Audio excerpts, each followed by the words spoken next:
کسی کے سر سے باپ کا سایہ نہ اٹھے، کوئی باپ کے بغیر زندگی نہ گزارے۔ تیری میری اوقات کیا، ابھی باپ کا سایہ ہے نا، فرق نہیں پڑتا ہے۔ ان سے پوچھو جو منو مٹی میں باپ کو دفنا کے گھر پلٹتے ہیں، پھر ان کے دل پہ کیا گزرتی ہے، ان کے دل پہ کیا گزرتی ہے جنہوں نے باپ کو قبر میں چھوڑ دیا ہو۔ گھر آتے نا، ہزار لائٹوں کے بعد بھی گھر اندھیرے میں ڈوبا ہوا ہوتا ہے۔ نوجوانوں، اللہ نے باپ دیا ہے نا، قدر کرنا، قدر کرنا۔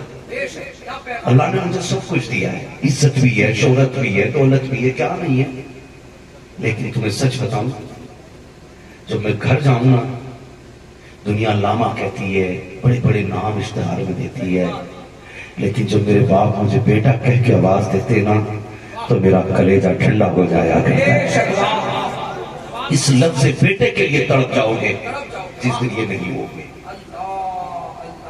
احترام کرنا باپ کا، اتنی بڑی دولت ہے یار، جو انگلی پکڑ کے چلنا سکھاتا ہے، جو اپنا پیٹ کاٹ کے بچوں کا پیٹ بھرتا ہے، اسے باپ کہتے ہیں، جو روز منڈی میں جا کے بکتا ہے، اسے باپ کہتے ہیں۔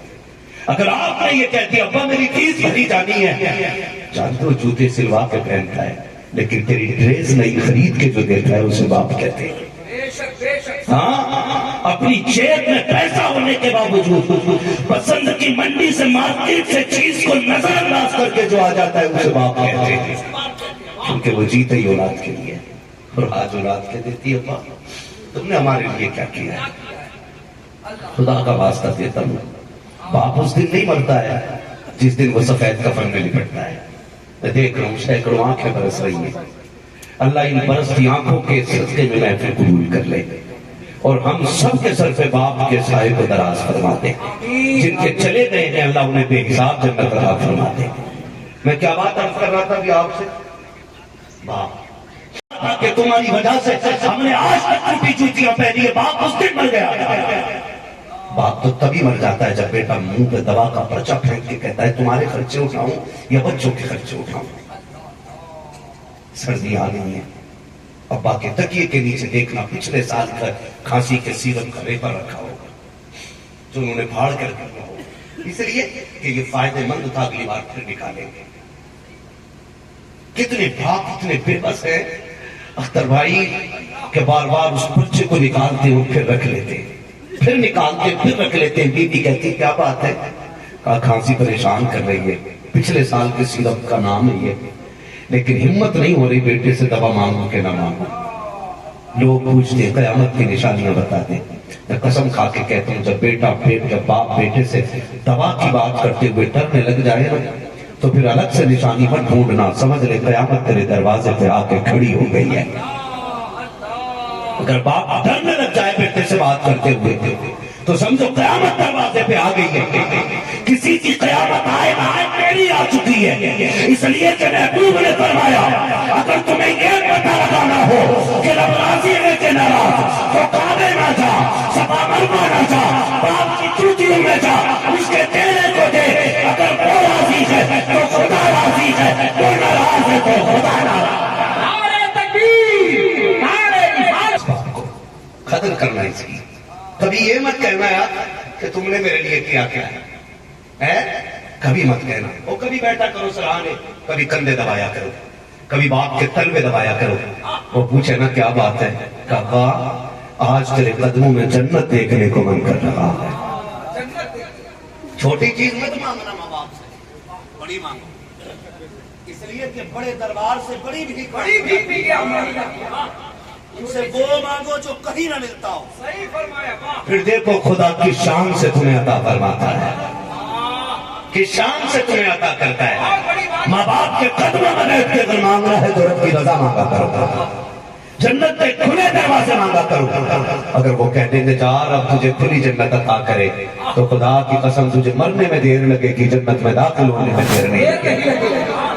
مانگا کرو، ان سے دعائیں کرایا کرو، دنیا پیسے مانگتی ہے، اماں دعا کرتے اللہ پیسے دے دے، کام بن جائے۔ چلیے کہ اماں ہاتھ اٹھاؤ اور کہ میرے رب سے کہ وہ راضی ہو جائے، اگر وہ راضی ہو جائے گا کائنات تیری ٹھوکروں میں ڈال دے گا۔ سارا رب کی رضا کے اوپر معاملہ موقوف ہے، کبھی ماں باپ سے اس کی رضا مانگو۔ کبھی مانگو تو صحیح. میں نے کہا دعائیں مانگا کرو کوئی بیٹا یتیم نہ ہو، ورنہ یتیمی کے جتنے بڑے داغ ہوتے نا اس کا کوئی علاج نہیں ہوتا. کوڑ کا علاج کر لو گے، کینسر کا علاج کر لو گے، جلے کا کٹے کا علاج کر لو گے، یتیمی کا وہ داغ ہے جو کبھی بھرتا نہیں ہے، کبھی نہیں بھرتا ہے. یہ میرے وہ سامنے سفید بالوں والے لوگ بیٹھے، قسم سے آج بھی اگر کوئی باپ اپنے بیٹے کو بیٹا کہہ کے سینے سے لگاتا ہوگا نا تو آج بھی انہیں اپنا باپ یاد آتا ہوگا. 70 سال کی عمر میں بھی جاؤ، اگر یتیم نہ ہونا ماں باپ بڑی دولت ہے، اتنی بڑی دولت ہے. کبھی عید کے دن دیکھنا، میں الگ سے کوئی آپ کے لیے آدھار پین کارڈ کی شرط نہیں لگاتا. جا قبرستان کے دروازے کھڑے ہو جا، دیکھنا جو 2 رکعت پڑھ کے سیدھا قبرستان آ رہا ہے نا سمجھ لینا ماں باپ نہیں ہے، اور جو 2 رکعت پڑھ کے گھر دوڑ جا رہا ہے سمجھ لینا اس کے گھر میں اس کی جنت مسکرا رہی ہے. ہاں، عید کا مزہ یاروں سے مل کے نہیں، ماں باپ سے مل کے آیا کرتا ہے. اور یہی وجہ ہے کہ زندہ ہوتے تو گھر آتے ہو، مر جاتے تو قبرستان جاتے ہو، کیونکہ کلیجہ تب ٹھنڈا ہوتا ہے جب آپ کی قبر کی مٹی کو دیکھ کے سلام کر لیتے ہو. آج ہے تو قدر کرو ان کی، اللہ سے لمبی عمر مانگا کرو اور کہا کرو مالک یتیم نہ کرنا. مرنا تو سبھی کو ہے. میں آپ کو کیا بتاؤں، ہم لوگ مسافر ہیں، پردیس کاٹنے والے ہم لوگ ہیں. ہمیں معلوم ہے ہوٹلوں پہ اکثر مہینے میں 15 سے 18 دن تو ہمیں ہوٹل پہ ہی کھانا رہتا ہے. ہاں مظہر بھائی، یہ تمام تر علماء اس بات کی گواہی دیں گے کہ جو ٹیبل سے پلیٹیں اٹھانے کے لیے آتے وہ 18 سال کے نہیں ہوتے، ان میں 90% 10 سال 11 سال 9 سال تک کے بچے آتے. جاؤ دیکھو جا کر کے، جو میکینک کی نا رنچ وغیرہ اٹھا کے پھرتے نا وہ چھوٹے بچے ہوتے ہیں. ہم تو ٹیبل پہ بیٹھتے کپڑا مارا اور کہتے چھوٹو ذرا کپڑا مار اس پہ، اور وہ جو کپڑا مار رہا ہے نا اس کے کانپتے ہاتھ دیکھا کرو، کبھی دیکھو اس کے چہرے کو جھانک کے. وہ لوگ تھپڑ مار دیتے، چائے گرا دی تم نے، تجھ سے صاف نہیں ہوا، تو نہیں جانتا ہے تیرا تھپڑ کہیں تجھے جہنم میں نہ لے جائے. ڈرا کر اللہ سے، اس لیے کہ یتیم کی آہ سیدھی اللہ کے عرش کو جا کے ہلاتی ہے. میرے مولا کائنات فرمایا کرتے تھے لوگوں طاقتور سے ڈرنا یا نہ ڈرنا لیکن کمزور سے ہمیشہ ڈرتے رہنا. کہا تھا علی طاقتور کا ڈر ہوتا ہے، غریب سے کیا ڈرنا؟ فرمایا طاقتور پہ ستم کرو کہ وہ بدلہ لینے کی طاقت رکھتا ہے، لیکن جب غریب کا دل ٹوٹتا ہے نا وہ یوں دیکھتا ہے تو اس کا عرش ہلا دیتا ہے، اس کا عرش ہلا دیتا ہے. اور جب اس کا عرش ہلتا ہے نا تو امیر اپنی طاقت کے حساب سے بدلہ دے گا، خدا اپنی شان میں شان بدلہ دے گا. یہ یاد رکھیے. جاؤ کبھی یتیموں کے درد کو سمجھو. کتنے بیٹھے ہوں گے یہاں پہ، اللہ آپ کو سلامت رکھے. باپ چلا گیا ہے، بچے یتیم چھوڑ گیا ہے، تیجے 40 میں ملے سے چنگوت میں لے کے بیٹھتا بچے کو، ہاتھ رکھ کے کہتا جی آج سے یہ میرا بیٹا ہے، میں باپ ہوں اس کا. یتیم بڑے خوش ہو جاتے، وہ چاچا کے چہرے میں باپ کا چہرہ دیکھتے. لیکن دنیا بڑی بے وفا ہے، بڑی بے وفا ہے. 40ویں تک لوگ پیار کرتے ہیں اور 40ویں کے بعد میں پھر یتیم کو ایسا دھکا دیتے کہ اسے چچا کے چہرے میں باپ کا نہیں بلکہ دشمن کا چہرہ نظر آتا ہے. میں تم سے ہاتھ جوڑ کے کہنا چاہتا ہوں اگر کوئی خاندان میں یتیم ہو گیا نا اسے گود اٹھاؤ اور ایسا اٹھانا کہ کبھی گرنے مت دینا، کبھی گرنے مت دینا. جب انتقال ہوتا ہے نا یہ ہمارا معاشرہ ہے، 40ویں میں 20ویں میں 10ویں میں 30 میں مہمان آتے ہیں، انہیں دکھانے کے لیے یتیم بھتیجوں کو گود میں اٹھایا جاتا ہے، سینے سے لگایا جاتا ہے. 40ویں کے بعد بیوہ کے گھر میں چولہا جلا ہے کہ نہیں جلا ہے، یتیم کی عید ہوئی ہے کہ نہیں ہوئی ہے، یتیم نے کھایا ہے کہ نہیں کھایا ہے، کوئی مطلب نہیں رہ جاتا. ایک تو مرتبہ یتیم کی ضرورت پوری کر دی جاتی ہے، تیسری مرتبہ یتیم آ جاتا ہے تو اس کو دھکا دے کے کہا جاتا ہے تیرا باپ کما کے نہیں رکھ گیا تھا.